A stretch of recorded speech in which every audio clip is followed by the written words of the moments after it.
کہ آج پاکستان میں نہ تو کوئی آئین ہے، نہ قانون ہے اور نہ ہی کوئی عدالتی نظام ہے. ہم نے دیکھا کہ پاکستان میں جو کچھ عدالتیں تھیں جو انصاف دینے کے قابل تھی، جن میں ہمت تھی فوج کے سامنے کھڑے ہونے کی، ان ججز کو آج سزائیں دی جا رہی ہیں اپنے آئینی اوتھ کے ساتھ لائلٹی شو کرنے کے لیے. ایک خوف کا ماحول قائم کیا گیا ہے اس ملک میں کہ کوئی بات نہیں کر سکتا، کوئی تنقید نہیں کر سکتا، کوئی سانس نہیں لے سکتا. آج بھی ڈاکٹر مارنگ بلوچ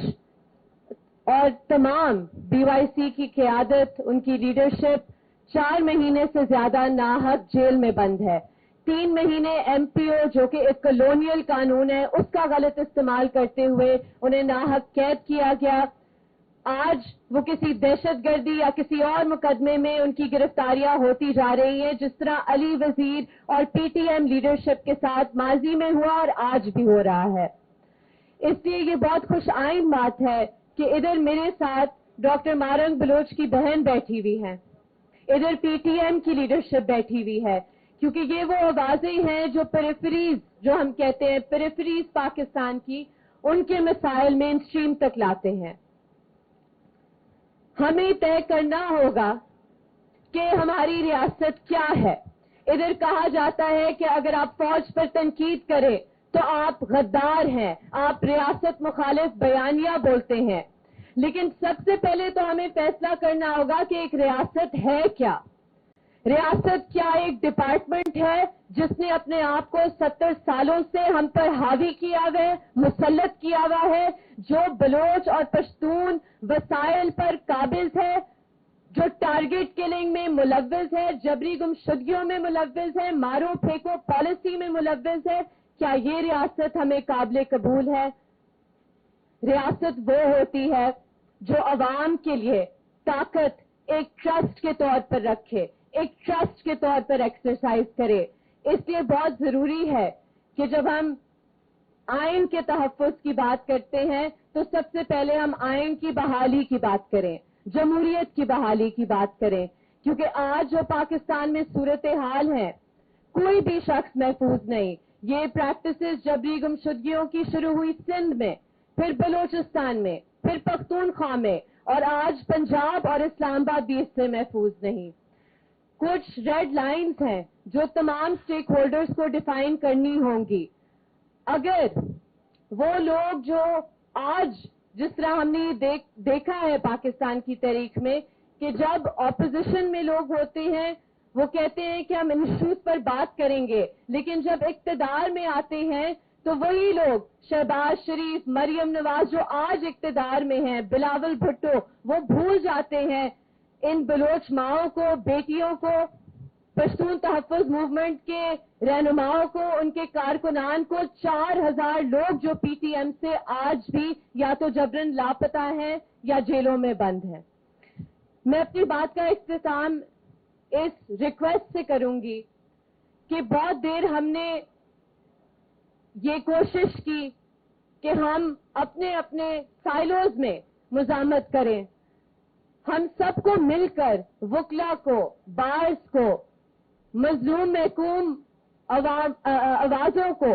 مل کر آئین کی بحالی کی جدوجہد کرنی ہوگی. پاکستان کا مستقبل نہیں بن سکتا جب تک تمام ان آوازوں کو وہ رسپیکٹ، وہ ریکگنیشن اور ان کا مینڈیٹ نہیں دیا جائے. بہت شکریہ.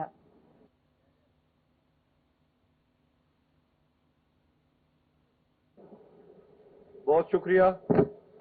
اب میں ڈاکٹر مہرنگ بلوچ صاحبہ کی بہن اور بلوچ یکجہتی کمیٹی کے رہنما، جن کو بلوچ یکجہتی کمیٹی کو ہی ریپرزینٹ کر رہے نادیہ بلوچ صاحبہ سے ملتمس ہوں کہ وہ آپ لوگوں سے مخاطب ہو.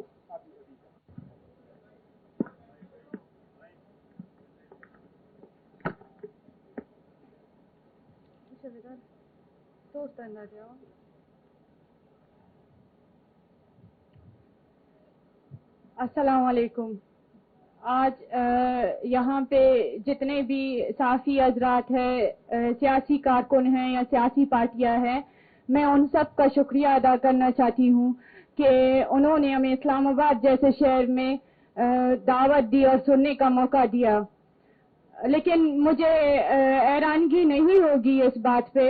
کہ یہی جو سیاسی کارکنان بیٹھے ہوئے ہیں یا میڈیا کے حضرات بیٹھے ہوئے ہیں، ہم پچھلے 17 دنوں سے اسلام آباد میں بیٹھے ہوئے ہیں اور ہمیں نہ سنا جا رہا ہے اور نہ ہمیں کوریج دی جا رہی ہے. یہاں پہ آپ سب لوگ بیٹھے ہوئے ہیں آئین تحفظ کے لیے جو دعوت دی ہے، تو میں آپ لوگوں سے یہ سوال پوچھنا چاہتی ہوں کہ کس آئین کی تحفظ کے لیے آپ یہاں پہ بیٹھے ہوئے ہو؟ کس آئین کی تحفظ کے لیے یہ بیٹھک سجائی گئی ہے؟ آیا آپ لوگوں کے لیے یہ ایک آئین ہوگا لیکن ہمارے لیے یہ آئین ہماری نسل کشی میں ملوث ہے؟ وہ آئین جو ہر شہری کو برابری کا سلوک رکھنے کا کہتی ہے،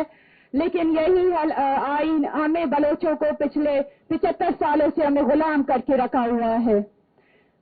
یہی آئین جو شہریوں کی تحفظ کی بات کرتی ہے، لیکن یہی آئین بلوچوں کی نسل کشی میں ملوث ہے. تو جس آئین کی تحفظ کے لیے آپ لوگ بات کر رہے ہیں، اس آئین کو اسلام آباد کے ایئر کنڈیشنر آلوں میں پڑھا اور سنا جاتا ہوگا، لیکن بلوچستان میں وہ آئین صرف ایک کاغذ کا ٹکڑا ہے. بلوچستان میں وہ آئین یا یہاں پہ جو پارلیمان کی خود مختاری کے لیے آئے ہوئے ہیں لوگ، عدلیہ کی آواز کے لیے آئے ہوئے ہیں لوگ، لیکن یہی عدلیہ، یہی پارلیمان، بلوچستان میں یہی میڈیا بے بس اور خاموش ہے. یہی عدلیہ بلوچوں کے ساتھ پچھلے 75 سالوں سے انصاف نہیں کر پا رہی ہے. یہی پارلیمان جو یہاں پہ بیٹھی ہوئی ہے، وہ بلوچستان میں بے بس اور تماشائی کی طرح کام کر رہا ہے. اور یہی میڈیا جو یہاں پہ موجود ہے بلوچستان میں، یہی میڈیا کو اجازت تک نہیں ہے کہ وہ آئے اور ہماری جو نسل کشی ہو رہی ہے یا ہمارے جو احتجاج ہو رہے ہیں یا دھرنے ہو رہے ہیں ان کو کوریج دے. تو میں اپنی یہی عدلیہ اور پارلیمان اور جو حکومتی ادارے ہیں یا میڈیا ہے، ان سب کی تصوت سے یہ کہنا چاہتی ہوں کہ بلوچستان میں میری بہن ڈاکٹر مہرنگ بلوچ اور ان کی ساتھیوں کے ساتھ بھی یہی کچھ ہوا. انہیں 22 مارچ کو اس وقت گرفتار کیا گیا جب وہ ایک پرامن دھرنے میں بیٹھے ہوئے تھے، اور وہ دھرنا ان کے سیاسی کارکنان کے لیے تھا جن کے گھروں میں چھاپے پڑ رہے تھے. تو اسی دھرنے پروٹیسٹ میں پولیس اہلکار آ کر فائرنگ کرتے ہیں اور 3 لوگوں کو شہید کرتے ہیں. تو ان لوگوں کی لاشوں کو لے کر میری بہن ڈاکٹر مہرنگ اور BYC والے بیٹھے ہوتے ہیں اور رات کے 4 بجے چھاپا مار کر یا کریک ڈاؤن کر کے انہیں گرفتار کیا جاتا ہے اور 3 مہینے 15 دن 3 MPO کے قانون کے تحت غیر قانونی طریقے سے انہیں حراست میں رکھا جاتا ہے. ہم انہی عدلیہ کے پاس جاتے ہیں، بار بار جاتے ہیں اور تاریخ پہ تاریخ دیے جاتے ہیں، لیکن ہمیں کوئی نہیں سنتا. اور جب فیصلے کی باری آتی ہے تو جو جج ہمارے خلاف فیصلہ دیتا ہے اسے جو ہے نا چیف جسٹس کے مراحت سے نوازا جاتا ہے، اور اس کے بعد جو انہیں تھانوں میں شفٹ کیا جاتا ہے یا جو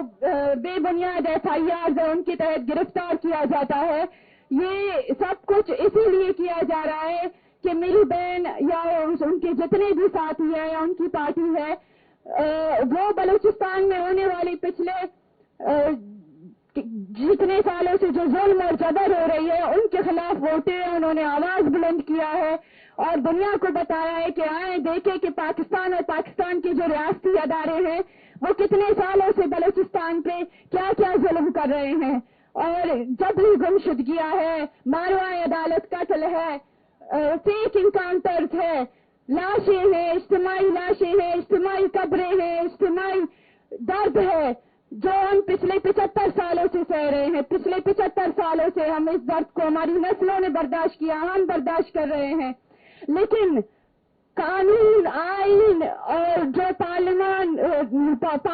ہے وہ اس وقت نہیں بولتے ہیں جب ہماری نسل کشی کی جا رہی ہو، وہ اس وقت حرکت میں آتے ہیں جب ان کے خلاف کوئی بولے، جب یہ کوئی اٹھ کر بولے کہ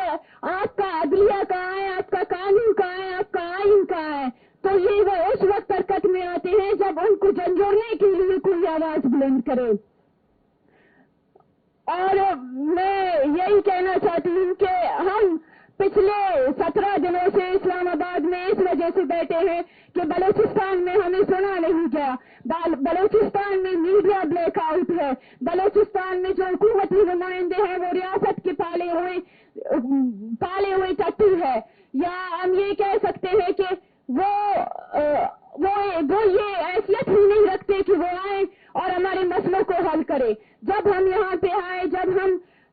نے اپنی بات رکھنے کی کوشش کی تو اسلام آباد کے جو لوگ ہیں یا اسلام آباد کے جو بیٹھے ہوئے ریاستی ادارے ہیں یا حکومتی نمائندے ہیں، ہمیں سننے کے بجائے ہمیں اتارنے کی کوشش کر رہے ہیں، ہماری پروفائلنگ کر رہے ہیں، ہمیں ہراساں کر رہے ہیں، ہمیں کیمپ لگانے کی اجازت نہیں دے رہے ہیں، اور ہر روز اپنے ایک میڈیا ٹاؤٹ کو بیچتے ہیں اور وہ آ کے ہم سے سوالات کرتے ہیں۔ ہمیں اسرائیلی ایجنٹ کہا گیا، ہمیں انڈین ایجنٹ کہا گیا، ہمیں دہشت گرد کہا گیا، اور روز نئی گالی اور نئے الزامات ہم پہ لگائے جاتے ہیں، لیکن ہم پھر بھی بیٹھے ہوئے ہیں، ہم پھر بھی اس امید میں بیٹھے ہوئے ہیں کہ کوئی ہوگا، کوئی ہے جو ہمیں سنے گا۔ اور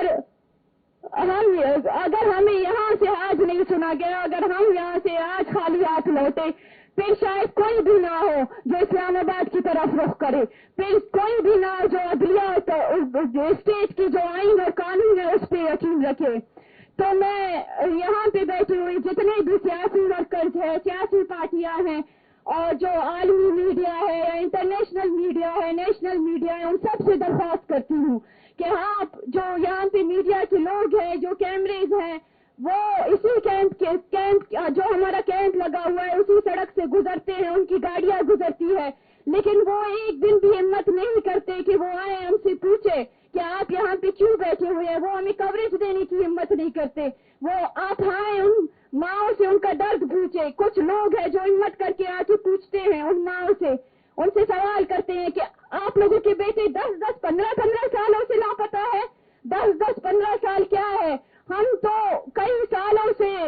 اس اذیت کو برداشت کر رہے ہیں، اس درد کو برداشت کر رہے ہیں، اجتماعی لاشیں ہم نے اٹھائی ہے، جبری گمشدگیوں کے جو لوگ ہیں جنہیں جبری گمشدہ کرتے ہیں انہیں فیک انکاؤنٹرز میں مارتے ہیں، ان کی قبریں ہمیں ملتی ہے، کسی کو تو قبریں بھی نصیب نہیں ہوتی ہے۔ جب یہ جو یونیورسل رائٹ ہے، جو مرنے کے بعد ہر انسان کا حق ہوتا ہے کہ اسے اسی طریقے سے دفنایا جائے، اس کے خاندان کو اس کی شناخت کا حق حاصل ہے، لیکن جب ہم ان پر سوال کرتے ہیں تو یہ سوال پر بھی ہمیں گرفتار کرتے ہیں اور ہم پہ لاٹیاں برساتے ہیں اور ہمیں دہشت گرد قرار دیتے ہیں۔ تو میں آپ سب سے اپیل کرتی ہوں، جتنے بھی لوگ یہاں پہ بیٹھے ہوئے، جتنے بھی سیاسی حضرات یہاں پہ بیٹھے ہوئے ہیں، جو سیاسی پارٹیاں ہیں، جو سیاسی ورکرز ہیں، وہ آئے